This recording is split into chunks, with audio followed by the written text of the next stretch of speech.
Le président de la République, Alassane Ouattara, a quitté Abidjan ce matin pour une visite officielle de quelques jours en Corée du Sud. Le chef de l'État devrait signer avec les autorités sud-coréennes plusieurs accords dans les domaines économiques et sociaux. Les fidèles musulmans ont célébré aujourd'hui la fête de la Tabaski en Côte d'Ivoire. La célébration de l'Aïd el-Kébir s'est déroulée à la grande mosquée de la Riviera Golf à Cocody. Prières et sermons ont meublé la cérémonie.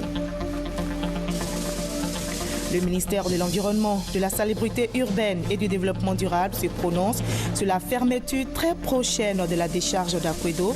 Le ministère de l'Environnement a révélé à la presse que des mesures ont été prises concernant cette décharge. Le Royaume-Uni est sous le choc. Un otage britannique a été assassiné par les djihadistes de l'État islamique en Irak. Alan Henny, 47 ans, volontaire humanitaire en Syrie, a été enlevé en novembre dernier. C'est le 4e otage à être ainsi exécuté. Bonsoir à tous. Merci de choisir le journal de RT1 pour vous informer. Ajoutez au sommaire de cette édition la page culture. Notre invité est le professeur Ngalayo Bamba. Il est l'un des auteurs de l'ouvrage « La jeunesse en Afrique de l'Ouest, un potentiel pour construire ». Pour notre invité, l'Afrique doit devenir une terre d'espérance avec les jeunes comme acteurs principaux de progrès et de développement. Mais pour cela, des défis doivent être relevés. Quels sont ces défis? Nous échangerons avec notre invité dans quelques instants. Mais avant, intéressons-nous à la fête de l'Aïd el-Kébir ou fête de la Tabaski, célébrée par des millions de fidèles dans le monde ce samedi. Jour spécial donc pour ces fidèles musulmans. En Côte d'Ivoire, la célébration de l'Aïd el-Kébir s'est déroulée à la grande mosquée de la Riviera Golf à Cocody. Le président de la République y a pris part avant de s'envoler ce matin pour la Corée du Sud. Prières, sermons ont meublé la cérémonie. Et bien sûr, la fête de la Tabaski, nous en parlerons largement dans cette édition. Après la prière à la grande mosquée de la Riviera Golf à Cocody, le président Alassane Ouattara s'est envolé pour la Corée du Sud. Le chef de l'État se rend dans le pays pour une visite officielle de quelques jours. Il devrait signer avec les autorités sud-coréennes plusieurs accords dans les domaines économiques et sociaux. Cette visite officielle en Corée du Sud est la première d'un chef d'État ivoirien. Première visite donc d'un chef d'État ivoirien, je l'ai dit, en Corée du Sud. Et cette visite officielle s'inscrit dans le cadre du renforcement de la coopération bilatérale entre les deux pays, liée par une longue amitié et par plus de 50 années de fructueuse coopération. Voyons les enjeux avec notre envoyé spécial, Abiba Dambélé Saoui. C'est la première visite officielle d'un président ivoirien en Corée. La Côte d'Ivoire est également le premier pays africain à avoir établi une relation diplomatique avec la Corée. Pour toutes ces raisons qui démontrent l'excellence des relations entre les deux États, la République de Corée va dérouler le tapis rouge pour son hôte de marque, le président Alassane Ouattara, à partir du 6 octobre prochain. Selon l'ambassadeur de Côte d'Ivoire, près la République de Corée, tout est fin prêt pour accueillir le chef de l'État, le président Alassane Ouattara. Et la Côte d'Ivoire attend de nombreux investissements coréens. La coopération entre la Côte d'Ivoire et la Corée est fondée sur l'assistance et les dons divers. C'est maintenant qu'il y a des opérateurs économiques coréens qui ont commencé à investir en Côte d'Ivoire. Et donc, le montant des investissements coréens à la Côte d'Ivoire est environ 73 millions de dollars l'année dernière. Donc c'est encore assez faible. Nous pensons qu'avec l'arrivée du chef de l'État ici en Corée, nos relations de coopération vont se renforcer davantage. Au programme de cette visite officielle au pays du fleuve Han, un entretien tête-à-tête avec la présidente sud-coréenne, Mme Park Geun-hye, la signature de plusieurs accords de coopération, des rencontres avec le président de l'agence de coopération coréenne. Le chef de l'État sera également élevé à la distinction de docteur honoris causa de l'université féminine Sokmyung. Et je rappelle que cette visite officielle du président de la République en Corée du Sud prend fin le 9 octobre prochain. Ce samedi 4 octobre, fête de la Tabaski, le président de la République a prié à la grande mosquée de la Riviera Golf avant de s'envoler pour la Corée du Sud. L'Aïd el-Kébir ou fête de la Tabaski a été célébrée par des millions de fidèles dans le monde. Voyons la célébration officielle de cette fête à la grande mosquée de la Riviera Golf à Cocody avec notre reporter Ali Diarasouba. Grand moment de spiritualité et de réjouissance pour les musulmans, l'Aïd el-Kébir ou encore la fête de la Tabaski marque avant tout l'expression de la soumission des croyants à leur Seigneur Allah. Soumission inconditionnelle consacrée par le geste du prophète Abraham lorsqu'il s'apprêtait à immoler son fils, rien que pour satisfaire la volonté divine. Le Coran nous apprend qu'au moment de l'acte, à la place du fils Ismaël, Dieu l'avait remplacé par un bélier. Voilà l'imitation à laquelle s'adonnent des milliers de musulmans dans le monde entier en ce jour. À la grande mosquée de la Riviera Golf, ici à Abidjan, en présence du chef de l'État au premier rang des fidèles, ce message a été rappelé par l'imam principal Mamadou Traoré, qui a par ailleurs évoqué l'actualité sociopolitique du pays.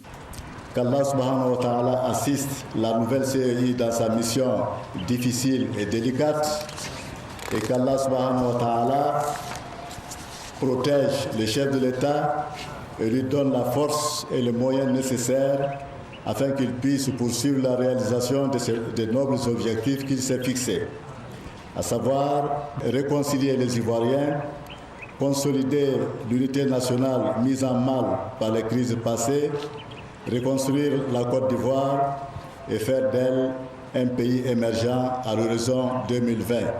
Une Côte d'Ivoire apaisée et réconciliée, c'est le vœu du docteur Alassane Ouattara, qui souhaite par ailleurs une excellente fête à l'ensemble des Ivoiriens. Nous souhaitons qu'à l'occasion de cette grande fête de la Tabaski, que la Côte d'Ivoire continue d'avoir la paix, d'avoir l'entente entre les Ivoiriens et que, bien évidemment, ceci nous permette d'aller de l'avant et de faire mieux pour l'ensemble des Ivoiriens. Évidemment, c'est vrai, l'imam Traoré a parlé de la commission électorale indépendante. La présence de la société civile est un gage, je pense, d'ouverture, mais également la présence des religieux est une garantie de sagesse. Donc, bien évidemment, je souhaite pour ma part que tous saisissent ce message important dans l'intérêt de la nation. Bonne fête à tous. Comme le veut la tradition musulmane, après la prière de l'Aïd, puis le sermon, l'imam a d'abord immolé son mouton avant que les autres fidèles ne puissent en faire de même. En ce jour de fête, les musulmans du monde entier évoquent et invoquent la gloire de leur Seigneur pour ses bienfaits et sa magnanimité.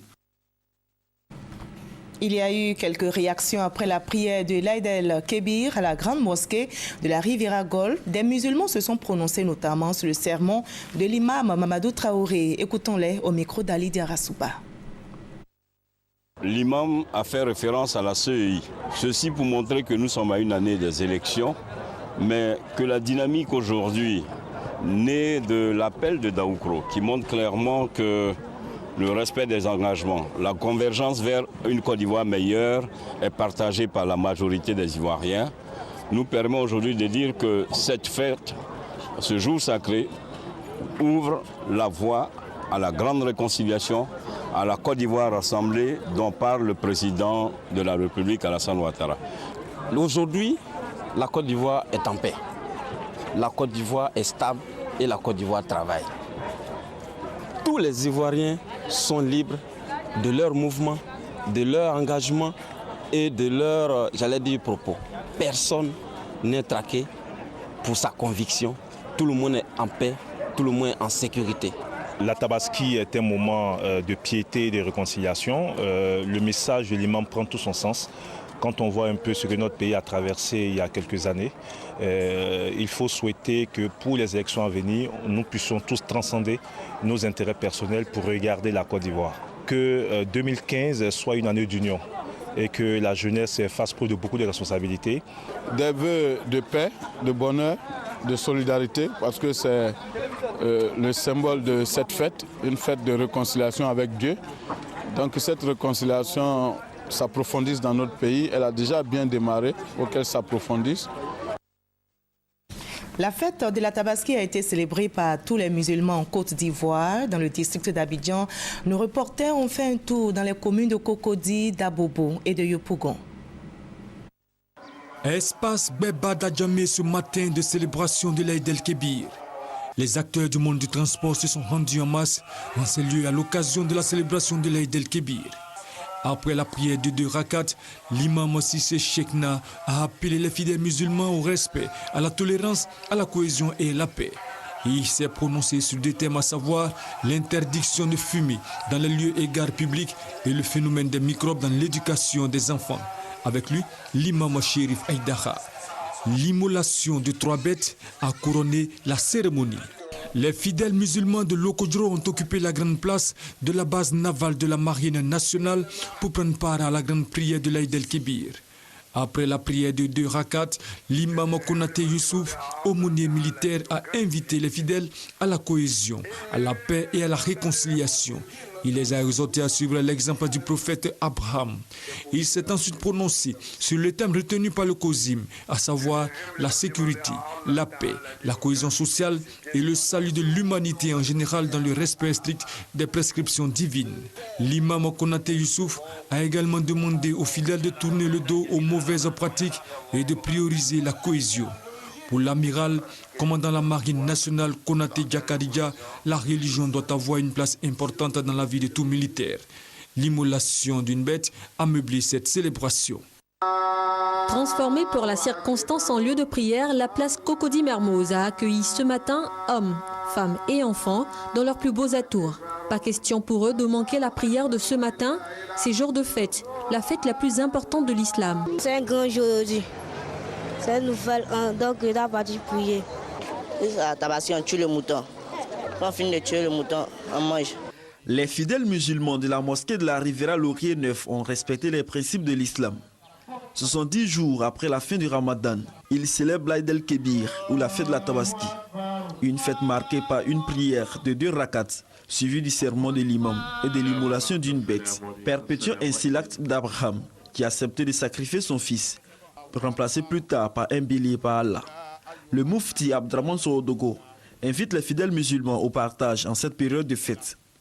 Le guide spirituel exhorte les fidèles musulmans à multiplier les prières pour la paix et la réconciliation véritable des fils et filles de la Côte d'Ivoire, mais aussi pour que la fièvre hémorragique à virus Ebola n'entre pas sur le sol ivoirien.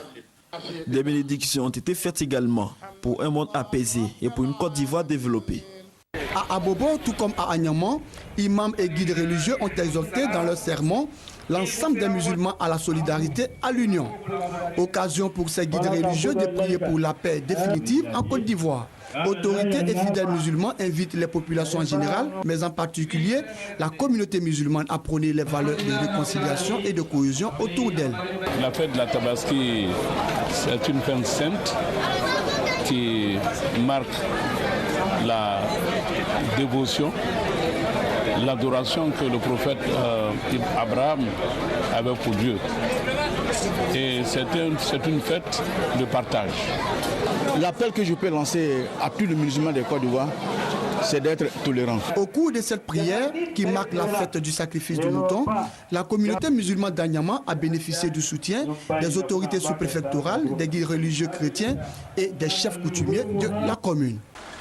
Même la pluie tombée ce matin de la célébration de l'Aïd el-Kébir n'a pas entamé la ferveur des croyants musulmans du quartier Anador d'Abobo.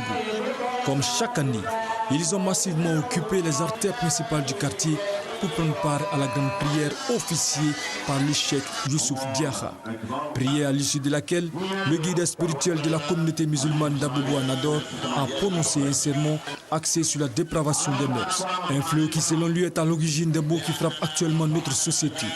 Pour ce faire, il a invité l'ensemble des musulmans à observer des comportements vertueux à l'image du prophète Abraham. Aux autorités, il a prôné la bonne gouvernance, tout en les félicitant pour la prise des mesures visant à réduire l'insécurité. Toutes les artères et places publiques pris d'assaut à Yopougon.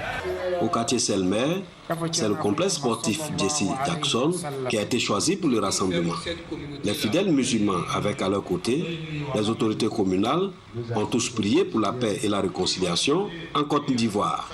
La Côte d'Ivoire, après donc sa sortie de crise, prend le chemin de la prospérité et le souhait à chacun d'entre nous, c'est que cette prospérité profite à tout le monde dans la paix. Du côté d'Anandéré, toujours dans la commune de Yopougon, les musulmans n'ont pas manqué ce rendez-vous spirituel. À la mosquée Nour Islam, ce moment de réjouissance, d'invocation et de partage a été l'occasion pour l'imam Sendou Diarasouba d'inviter la communauté musulmane au respect des piliers de Voyons à présent comment les musulmans à l'intérieur du pays ont célébré l'Aïd el-Kébir ou fête de la Tabaski. Sur la recommandation d'Allah, a accepté de sacrifier son unique fils Ismaël. Après cette acceptation de l'ordre divin, Dieu substitue l'enfant par un mouton qui servira d'offrande sacrificielle. Cela, les imams des quartiers de Bouaké, notamment Diambourou, Zone et Sokoura, l'ont rappelé au cours de la prière. À la mosquée de la 3e région militaire, Sanogo Khalifa, lui, dans son sermon, est revenu sur le sens du sacrifice du mouton. Après les 2 rakats de l'Aïd el-Kébir, ce fut donc l'immolation de la bête. À cette occasion, les autorités administratives, politiques de la région de Gbeke et les guides des autres religions sont venus apporter leur soutien à la communauté musulmane de Bouaké. À Sakassou, la tradition musulmane a été respectée. Dans son sermon, après les 2 rakats, l'imam central El Hadj Bara Mamadou est revenu sur le sens de la fête. Les fidèles musulmans de Guembé ont respecté la tradition de la fête du sacrifice ou la fête de la Tabaski. Pour cette année encore, les autorités administratives, les élus et cadres étaient présents en grand nombre. Avant l'immolation du bélier qui consacre cette fête, l'imam de la grande mosquée de Guémé, El Hadj Saïba Kassoum, a fait des bénédictions pour les populations et invité les musulmans au partage et à l'amour. Le premier magistrat de la commune, le colonel-major Issa Koulibaly, a appelé ses frères et sœurs à pratiquer un islam de paix et de tolérance. Amman, la célébration de l'Aïd el-Kébir a été l'occasion pour les fidèles musulmans de solliciter la clémence d'Allah afin de réconcilier tous les fils et filles de la Côte d'Ivoire, mais aussi de sortir leur région de la pauvreté. Dans le sermon qui a suivi la prière, l'imam central de Mans a exhorté ses fidèles au partage et au respect des règles d'hygiène dans la lutte contre la fièvre hémorragique à virus Ebola. Même message repris par l'imam principal de Danané. Il a souhaité qu'à travers le sacrifice du mouton, la paix définitive revienne en Côte d'Ivoire. Une prière de 2 rakats suivie d'une adresse de l'imam central d'Azopé aux fidèles musulmans et une immolation de bélier, des actes spirituels pour commémorer l'Aïd el-Kébir à la grande mosquée d'Azopé. Une fête qui intervient 110 jours après la fête de Ramadan. Dans son sermon, l'imam Abou Bamba appelle les fidèles musulmans au pardon et à la tolérance, des valeurs qui vont contribuer au développement de la Côte d'Ivoire. Il a aussi souhaité que les musulmans soient des ambassadeurs de la paix pour bâtir une nation prospère et émergente à l'horizon 2020, tel que souhaité par le président de la République, Alassane Ouattara. À la mosquée de Gulakro, toujours dans la même ville d'Azopé, l'imam Mohamed Koné a demandé aux fidèles musulmans de faire le bilan de leurs actions afin de mieux construire l'avenir. Et à la faveur de la fête de la Tabaski, l'ONG Aide et des personnes de bonne volonté ont fait des dons aux personnes démunies. Leur objectif est de permettre à ces personnes de fêter la Tabaski comme les autres musulmans. 75 bœufs, c'est le don de l'ONG Aïde et de son partenaire, l'ambassade de Turquie, aux groupes sociaux défavorisés du district d'Abidjan à la faveur de la Tabaski. Il s'agit des pensionnaires, des orphelinats de Bengéville, des centres de prise en charge des aveugles et des sourds-muets, ainsi que les victimes de guerre. Coût du don, 105 millions de francs CFA. C'est une journée de solidarité. C'est pas seulement la solidarité avec des gens qui ont des nécessités, mais c'est la solidarité avec nos voisins, nos amis, notre famille. Ces bœufs sont réceptionnés par le ministère de la Solidarité, de la Famille, de la Femme et de l'Enfant. Moment de partage et de convivialité, cette fête de la Tabaski a été pour les 15 000 familles défavorisées des communes de Cocody, Abobo et Port-Boué l'opportunité de recevoir 150 bœufs de Mehmet Lutfou Ayal, premier responsable d'un groupe scolaire international de la place. Pour le donateur, ce geste s'inscrit dans une logique prescrite par l'islam et son prophète, car selon Mehmet Lutfou Ayal, il faut donner un peu de sourire aux plus démunis lors de cette grande fête recommandée par le Coran. Voilà tout ce que l'on pouvait dire sur la célébration de l'Aïd el-Kébir ou fête de la Tabaski en Côte d'Ivoire. La nouvelle pharmacie de la santé publique a été inaugurée hier. Le Premier ministre Daniel Kablan-Duncan et l'ambassadeur des États-Unis qui ont procédé à l'inauguration ont aussi lancé les travaux de l'entrepôt préfabriqué. Ces 2 projets sont cofinancés par l'Agence des États-Unis d'Amérique pour le développement international et d'autres partenaires. Explication avec Sidonie Davila. La pharmacie de la santé publique, la PSP, change de nom. Il faut désormais l'appeler Nouvelle pharmacie de la santé publique de Côte d'Ivoire, NPSP Côte d'Ivoire. Elle va permettre aux Ivoiriens de disposer d'un système de distribution de médicaments et des intrants de haut niveau et de qualité. Le changement de dénomination répond à des objectifs précis et impose d'autres défis. De répondre à 100% aux commandes validées des structures publiques de santé en produits vitaux et à 80% aux commandes, entre autres, médicaments essentiels grâce à des actions portant sur le plan d'approvisionnement. Voudra également procéder à l'ouverture prochaine, en plus de l'agence d'Abidjan qui est déjà fonctionnelle, de 3 autres agences à Bouaké, Mans, à Bengourou en 2015. Le changement de statut juridique a pour objectif de mettre en place un cadre organisationnel de gouvernance pour une plus grande efficacité dans l'accomplissement des missions de service public pharmaceutique. S'adressant à ceux qui sont chargés de faire fonctionner cet établissement, le Premier ministre les a encouragés à faire de lui un pôle d'excellence, objectif affiché par le gouvernement. Dans sa quête inlassable du bien-être des populations vivant en Côte d'Ivoire, notamment en matière de disponibilité des médicaments dans nos hôpitaux publics, le président de la République a instruit le gouvernement à l'effet de procéder à une restructuration de la centrale d'achat de médicaments essentiels. Initié en mai 2012, au moment où la Côte d'Ivoire amorçait sa marche vers l'émergence, le président de la République a voulu faire de la nouvelle PSP Côte d'Ivoire un pôle d'excellence. Je voudrais saisir une fois l'opportunité pour engager l'ensemble des acteurs de santé à poursuivre leurs efforts pour une offre de qualité à tous les niveaux de la pyramide sanitaire. Le site de la nouvelle pharmacie de la santé publique va abriter dans environ 8 mois un entrepôt préfabriqué d'une valeur de 3 milliards de francs CFA. La nouvelle pharmacie de la santé publique de Côte d'Ivoire et l'entrepôt sont financés par l'Agence des États-Unis pour le développement, USAID, le Fonds mondial de la lutte contre la tuberculose et d'autres partenaires. Tous se disent fiers d'accompagner l'État de Côte d'Ivoire dans Les cas augmentent, plus de 3300 décès dus au virus Ebola. La Côte d'Ivoire multiplie les mesures de prévention pour éviter la maladie. Un comité de veille et de lutte contre le virus Ebola vient de voir le jour à Azaguié. Il est présidé par le sous-préfet de la localité, nous explique Chantal Eouma Akandan. Depuis la création de ce comité de veille et de lutte contre la fièvre à virus Ebola à Azaguié, plusieurs actions de sensibilisation, au nombre desquelles l'opération de lavage des mains organisée aux 2 extrémités de la ville et au lycée moderne d'Azaguié. Koutouan Umbesso, médecin-chef du centre de santé urbain de cette localité, a expliqué aux populations l'utilité du lavage des mains, l'une des mesures préventives les plus simples contre l'épidémie selon lui. Le sous-préfet d'Azaguié, Stéphane Guiriga, président du comité de veille, a rappelé à ses administrés leur devoir quotidien de prévention contre le virus. Le président de la République lui-même a donné l'exemple. Il a demandé qu'on fasse autant que faire ce que d'éviter de se serrer les mains, d'éviter de se faire des accolades, mais surtout d'éviter de chasser, de manipuler et de consommer de la laine de douce. Je me réjouis donc ce matin de voir les populations enthousiastes et se soumettre volontairement à cet exercice. Mais qu'elles ne s'arrêtent pas là. Il faut que dans leur pratique quotidienne, régulièrement, elles se lavent les mains. Les populations d'Azaguié, heureuses de l'initiative du comité de veille et de lutte contre la fièvre hémorragique à virus Ebola, ont promis de respecter les recommandations reçues. Et on l'a appris aujourd'hui, la volontaire française de Médecins sans frontières infectée par le virus Ebola au Libéria est hors de danger. Rapatriée en France pour recevoir des soins, la volontaire française a été déclarée guérie par les médecins. L'infirmière était placée sous traitement expérimental.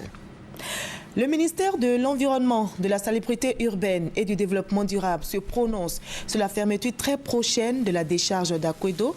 Face à la presse, le ministère de l'Environnement a révélé que des mesures ont été prises concernant cette décharge. Arnaud Niedo, Serge Gongomé. La décharge d'Akwedo dans le district d'Abidjan accueille depuis 1965 des déchets générés par des millions d'Abidjanais. Aujourd'hui, vieille de 49 ans, elle n'arrive plus à contenir les 3 millions de tonnes de détritus versés tous les jours. La population vivant aux alentours de cette décharge en souffre. Le ministère de l'Environnement, à travers un point de presse, a tenu à réaffirmer son engagement à résoudre ce problème. Où ces populations ont exprimé à juste titre qu'il fallait et qu'il était temps de fermer la décharge publique d'Akwedo. Le gouvernement fait en sorte que cette fermeture ait lieu le plus rapidement possible pour pouvoir soulager ces populations. Au regard de l'urgence que présente la fermeture de la décharge d'Akwedo, des mesures ont été prises par le ministère en charge de l'environnement. La volonté de fermeture de cette décharge a été exprimée par le gouvernement. Par la suite, cela a fait l'objet d'un protocole d'accord entre le gouvernement et Akwedo avec des deadlines permettant à l'État de pouvoir s'organiser pour avoir des sites alternatifs. Ces sites ont été identifiés. Pour une grande ville comme celle d'Abidjan, avec la population importante qui y est, on pense avoir au moins 3 centres. Travaillant d'arrache-pied pour assainir l'environnement, le ministère a dévoilé les principaux axes de son chantier. Il y a 3 centres de groupage sur financement de la Banque mondiale qui vont être mis à disposition de l'opérateur WISE à Bingerville, à Port-Boué et à Nyama. Il y a également un terrain de 5 hectares qui est prévu du côté de Songon pour y construire immédiatement un centre de transfert. 215 jeunes bénéficiaires du projet Jeunes et Développement des compétences PGDEC ont été recrutés par une entreprise à Dimbokro après plusieurs mois de stage au sein de la dite société. Le ministre d'État, ministre de l'Emploi et de la formation professionnelle, accompagné des directeurs des structures techniques ayant en charge la mise en œuvre de la politique d'emploi, a rendu visite à ces jeunes. Serge Gongomien pour les explications. Connu de tous les demandeurs d'emploi sans expérience professionnelle, difficile de décrocher un premier emploi. Au nombre de 215, ces jeunes ont bénéficié d'un stage dans cette usine de transformation de coton. Une opportunité qui leur a été offerte par le PGDEC, Projet Emploi Jeunes et Développement des compétences. Aujourd'hui, ces 215 jeunes sont recrutés par l'usine avec un contrat à durée indéterminée. J'ai eu mon diplôme depuis 2007. J'ai cherché à plusieurs reprises de stage, il n'y a pas eu de stage. C'est que l'année dernière que j'ai fait l'inscription en ligne pour pouvoir venir ici. Ici, on fait de la soudure, il y a les tourneurs aussi qui sont là. Bon, on travaille un peu sur tout quoi. En tout cas, pour un début, tout est bon, ça va. 800 autres postes restent à pourvoir après le recrutement en CDI de ces jeunes. Le patron de l'usine en donne l'assurance. Les effectifs qui étaient là, les gens étaient vraiment vieillissants, sont pratiquement tous à la retraite. Il faut assurer la relève. Il y a un fort potentiel pour 2015 en termes d'emploi direct créés de façon annexe à nos activités, connexes à nos activités. Ça devait générer au moins 5000 emplois directs. Ce résultat satisfaisant, réalisé par le PGDEC en partenariat avec l'usine, entre dans le cadre de la politique du chef de l'État d'offrir un emploi à chaque jeune de Côte d'Ivoire. Des programmes existent pour notre jeunesse. Des financements d'État, des financements de nos partenaires techniques et financiers existent. L'appel que je voudrais lancer à travers donc votre média, c'est de les inviter à fréquenter nos structures.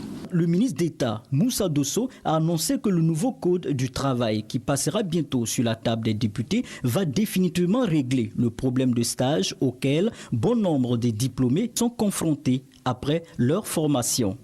À ce jour, 20 000 jeunes ont déjà bénéficié des opportunités offertes par le PGDEC sur l'ensemble du territoire national. Place à présent à la page culture de ce samedi 4 octobre.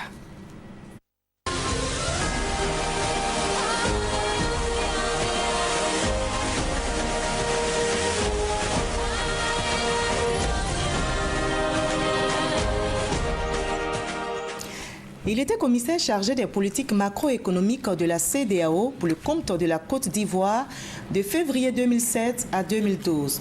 Aujourd'hui, il est conseiller spécial au ministère auprès du Premier ministre chargé de l'économie et des finances. Professeur Lambert Ngaladio Bamba est notre invité de la page culture. Il est l'un des auteurs de l'ouvrage « La jeunesse en Afrique de l'Ouest, un potentiel pour construire ». Pour notre invité, l'Afrique doit devenir une terre d'espérance avec les jeunes comme acteurs principaux de progrès et de développement. Mais pour cela, des défis doivent être relevés. Quels sont justement ces défis? Et notre invité a la réponse. Bonsoir, professeur. Bonsoir, Marie-Laure. Alors, vous dites que la jeunesse en Afrique de l'Ouest a assez de problèmes. Parlez-nous de ces problèmes. Déjà, poser même le problème de la jeunesse en Afrique, il faut savoir, par exemple, que pour un pays comme la Côte d'Ivoire, on estime qu'en 2050, la population ivoirienne sera plus élevée que la population de la France. C'est-à-dire plus de 60 millions d'habitants. C'est dire, or nous sommes aujourd'hui... Il y a une croissance. Oui, or nous sommes aujourd'hui 22 millions d'Ivoiriens. C'est dire qu'il va y avoir près de 40 millions de personnes qui vont naître et qui seront ivoiriens d'ici 2050. Et tous ceux-là seront des jeunes, parce que les jeunes, on est classe en dessous de 30 ans, 30-35 ans. Donc vous voyez que les jeunes constituent la frange la plus importante de la population dans nos pays. Et cette jeunesse, on l'analyse souvent en termes plutôt de problèmes, au lieu de regarder cette jeunesse-là comme étant une ressource. Et notre ouvrage a consisté donc à mener un ensemble de réflexions et faire en sorte que nous puissions considérer plutôt la jeunesse comme étant une ressource plutôt qu'un problème. Et justement, comme un potentiel pour construire. Et pour que cette jeunesse soit un potentiel pour construire, il faut aller attaquer les mots à la base. Et ces mots, vous en parlez dans votre ouvrage. Quels sont ces mots, professeur? Les mots que nous ressortons, c'est que la jeunesse aujourd'hui en Afrique, elle est la plupart du temps inemployable. Vous avez montré tout à l'heure le problème du chômage, parce qu'ils n'ont pas la formation adéquate pour pouvoir être utilisés par nos entreprises. Première difficulté, donc beaucoup de chômage. Ensuite, ils ne sont pas souvent très bien soignés, donc ils n'arrivent pas à constituer une véritable capacité pour pouvoir produire. Ensuite, ils sont, même au niveau de l'éducation, pas suffisamment correctement formés. Donc, problème de scolarisation. Problème de scolarisation, clair, etc. On va permettre au lecteur de lire le reste, de lire l'ouvrage pour connaître le reste des problèmes. Mais on retient ces 3 problèmes clés, problème de chômage, problème de santé, problème de scolarisation. Commençons par le problème de chômage. On a vu tout à l'heure dans le reportage l'une des politiques mises en place concernant notre pays. On a le PGDEC. Donc, il y a plusieurs projets comme ça. Mais vous persistez, vous dites, malgré tout cela, il y a que le problème de chômage persiste. Alors, qu'est-ce que vous proposez? Il faut que qu'est-ce qu'il faut justement pour résoudre cette question? Pour résoudre cette question, il faut que nous attaquions le problème de façon vraiment stratégique. C'est dire que dès aujourd'hui, il faut qu'on puisse faire en sorte que l'enseignement technique puisse être développé dès, j'allais dire, que l'enfant, à l'âge autour de 14-15 ans, qu'il y ait une possibilité pour lui de pouvoir choisir entre l'enseignement général et l'enseignement technique. Alors que quand on regarde dans nos pays aujourd'hui, l'enseignement technique, généralement, ne représente qu'à peine 5% de l'ensemble de la formation qu'on donne aux jeunes. Mais de plus en plus, au niveau de la Côte d'Ivoire, il y a quand même cette politique qui est mise en place. On a un ministère de l'Éducation nationale et de l'enseignement technique. Oui, mais il se trouve toujours que nous n'avons pas construit suffisamment de centres de formation technique. Donc la majorité des jeunes continuent à aller dans l'enseignement général, alors que nous n'avons pas encore ces jeunes-là, des centres de formation qui peuvent les accueillir pour les former et les rendre immédiatement opérationnels au cas où ils ne trouveraient pas de l'emploi dans la fonction publique. S'ils ont une formation technique, une formation dans les métiers, ils peuvent facilement s'installer à leur propre compte. Professeur, nous allons suivre le résumé de votre ouvrage et puis continuer le débat. La jeunesse en Afrique de l'Ouest, un potentiel pour construire, est un ouvrage réalisé par plusieurs auteurs ouest-africains, dont Lambert Ngalajo Bamba. Cette production met en exergue la particularité de l'Afrique de l'Ouest comme étant l'une des régions les plus jeunes au monde. Seule région du monde où la frange des jeunes est supérieure à 50% de la population totale, la jeunesse ouest-africaine, dont l'âge varie entre 15 et 44 ans, représente près des 2 tiers de la population. Selon les prévisions, cette croissance va continuer jusqu'en 2050. L'ouvrage analyse l'importance de la jeunesse ouest-africaine, ses défis, son rôle dans la politique d'intégration, ainsi que sa place et sa contribution dans le nouvel ordre mondial. En 224 pages, réparties en 7 chapitres illustrés, ce sont plusieurs thématiques, notamment l'économie, l'éducation, la santé, la problématique de l'emploi des jeunes, le chômage et bien d'autres sujets qui y sont abordés. En lançant quelques signaux forts sur les aspects cruciaux dont dépend l'avenir de cette jeunesse, l'œuvre est un avertissement aux différents acteurs ayant à cœur le développement de cette partie du continent africain. Si ce message est compris, alors l'Afrique pourra devenir une terre d'espérance avec les jeunes comme acteurs principaux de progrès et de développement. Alors, professeur Ngalajo, c'est clair, pour vous, il faut promouvoir l'enseignement technique. Il faut promouvoir l'enseignement technique. C'est pourtant le cas en Côte d'Ivoire. Je disais tantôt que ce n'est pas suffisamment développé encore. Vous voyez ce qu'on vient de nous montrer tout à l'heure, c'était une situation de rattrapage des jeunes qui avaient une formation générale, mais comme ils n'étaient pas encore employables, on a dû mettre en place un programme de formation spécifique pour que l'entreprise soit capable maintenant de les accepter. D'accord. Donc c'est clair, l'État n'est plus le pourvoyeur d'emploi. Mais on prend, vous êtes africain, comme moi d'ailleurs, avec ces jeunes africains qui nous regardent. Quand on prend un parent qui a son enfant maîtrise art, est-ce que quand cet enfant, par exemple, décide de devenir mécanicien, je dis, voilà, comme ça, c'est un exemple que je donne, est-ce que le père accepte que son enfant maîtrisard devienne mécanicien plutôt que peut-être avocat? Parce qu'on a l'impression que devenir mécanicien, c'est parce qu'on n'a pas réussi à l'école. Oui, en fait... Parce que ça aussi, ça accroît le taux de chômeurs. C'est pourquoi je dis très souvent que le développement, c'est d'abord un changement de mentalité.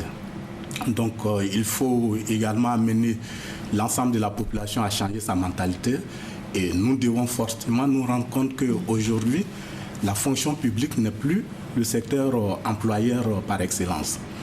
Et quelqu'un qui a un niveau maîtrise, qui arrive à se convertir pour devenir mécanicien, ou menuisier, voilà, etc., on va se rendre compte immédiatement qu'avec ce potentiel qu'il a déjà en termes de niveau de culture, il va faire ce métier-là autrement que ce que celui qui n'a pas une formation fait. Et à partir de ce moment, cette activité peut rapidement devenir une vraie PME capable d'embaucher davantage de personnes et puis de faire du travail relativement beaucoup plus propre. Donc pour vous, la formation par compétence, vous soutenez cette politique de formation par compétence? Il faut que nous puissions amener nos systèmes éducatifs à basculer véritablement dans la formation par compétence. C'est ce que les anglo-saxons font essentiellement et ça manque beaucoup dans nos systèmes de formation actuellement. Alors, vous visez donc, on peut le dire, les politiques, parce que pour qu'on puisse aussi créer une PME, il faut qu'il y ait un environnement favorable. Alors, prenez le cas de la Côte d'Ivoire. Vous qui avez été commissaire macroéconomique au niveau de la CEDEAO, qu'est-ce que vous pouvez apporter comme, je vais dire, proposition? Qu'est-ce que vous pouvez faire comme proposition? L'environnement des affaires, essentiellement ici, il y a les règles que l'État doit mettre en place qui permettent aux opérateurs économiques de pouvoir travailler avec suffisamment de quiétude et en général ne pas être trop surchargés par les impôts, etc. et autres. Mais le plus difficile dans nos pays, c'est la question du financement. Donc là aussi, il faut que le gouvernement y travaille, que le gouvernement puisse mettre en place des mécanismes de financement facilement accessibles à ces jeunes. Parce que quand vous adressez à une banque classique, elle va vous demander des cautions, des garanties, etc. et autres. Et le jeune n'a pas cela. Et la jeunesse ivoirienne, professeur Ngalajo, comment vous voyez son avenir pour terminer rapidement? L'avenir, à partir juste en deux mots. Avec les taux de croissance que nous avons actuellement, il y a de fortes chances que la jeunesse ait de l'espoir. Et si la jeunesse a de l'espoir, il n'y a pas de doute qu'elle va se mettre au travail comme le souhaite d'ailleurs le président de la République. Il faut que toute la Côte d'Ivoire soit au travail pour que nous puissions consolider notre croissance et donner des emplois à nos jeunes. Et cette jeunesse ne sera plus instrumentalisée, au contraire, sera un potentiel pour construire notre beau pays, la Côte d'Ivoire. Merci beaucoup, professeur, d'avoir été notre invité de la page culture. Et je tiens que ce qui fait l'actualité, c'est la fête de l'Aïd el-Kébi, ou fête de la Tabaski, célébrée par des millions de fidèles dans le monde ce samedi, jour spécial donc pour ces fidèles musulmans. En Côte d'Ivoire, la célébration de l'Aïd el-Kébi s'est déroulée à la grande mosquée de la Riviera Golf à Cocody. Et après la prière de la grande mosquée de la Riviera Golf à Cocody, le président de la République s'est envolé pour la Corée du Sud. Le chef de l'État se rend dans le pays pour une visite officielle de quelques jours. Il devrait signer avec les autorités sud-coréennes plusieurs accords dans les domaines économiques et social. Cette visite officielle en Corée du Sud est la première d'un chef d'État ivoirien. Voilà, c'est la fin de cette édition préparée par l'ensemble de la rédaction. Merci à vous tous de l'avoir suivi et surtout bonne fête à tous les musulmans qui nous regardent à travers le monde.